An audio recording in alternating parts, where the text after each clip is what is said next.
Well, we first noticed Finn was a little bit sick on the Thursday, which would have been the 21st of November. A Thursday afternoon he sort of started to have a bit of a runny nose and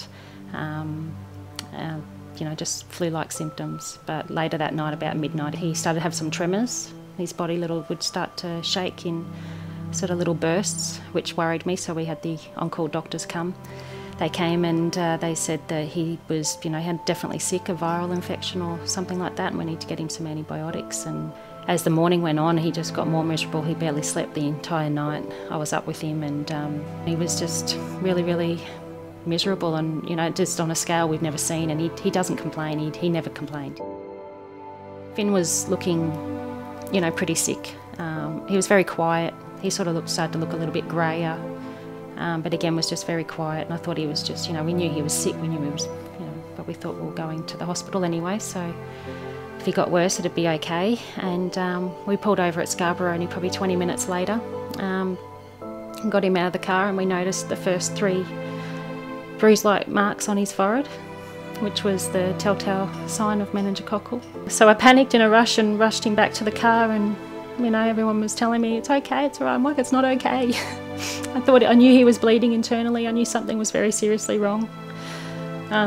So we all got in the car. We got to Redcliffe Emergency Department only 7 minutes later. It was, not that far from where we were. So we found there, we got in to Redcliffe. They took us out the back. Probably within 20 minutes to half an hour from being out the back, he was critical. The bruises all over his body, the rash. He had blood dripping from his eyes and his nose and his mouth, which was really hard to watch and see because you could do nothing. And that's the stage that we realised what we were dealing with and that it was meningococcal. That's when the word was brought up. That I'd sort of said to the nurse, this isn't anything stupid like meningococcal, is it? And she just looked at me and just nodded her head and said, that's what we believe it is.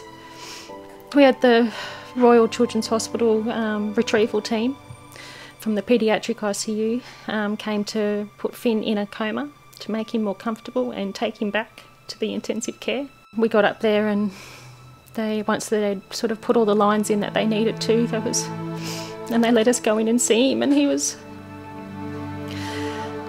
just didn't even look like my little boy. He was all puffed up and swollen, and the doctors had to tell us that it was a very real possibility that he wouldn't even make it through the night, and that we had to accept that that was possibly the outcome that might happen. And so we just got down and kissed him and told him how much we loved him and to fight. We just kept telling him to fight. We just waited. Every time the door opened you thought it was them coming in to tell you that he'd gone.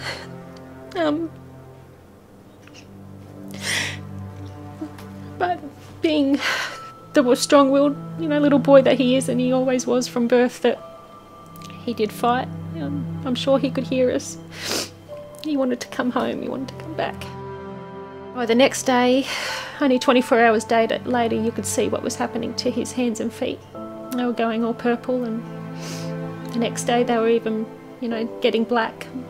And not that long after that, they started to get that dry. Their fingertips and his toes were more like raisins, there was nothing left in there, and you knew what was going to happen. You didn't want to accept it. I was just hoping that it was only going to be his fingers and his toes. But after they were able to wake him up, and we went to theatre 15 times, and out of those 15 times, 3 times they did the amputation surgeries, and that started in December 24th on Christmas Eve. They had to amputate his left leg below the knee.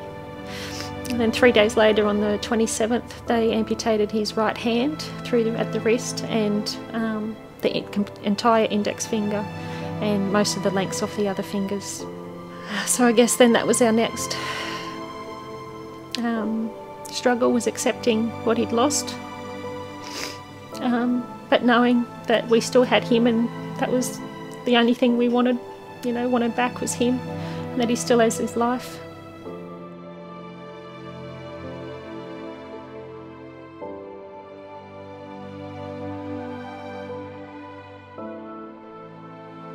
Everyone at the Royal Children's Hospital was just absolutely amazing. They're wonderful, beautiful people that really care. So we can't thank them enough, and we'd also, the people that support the Children's Hospital Foundation, that do give the donations, and you are so very important to helping the hospital help us, people, families like us, so thank you.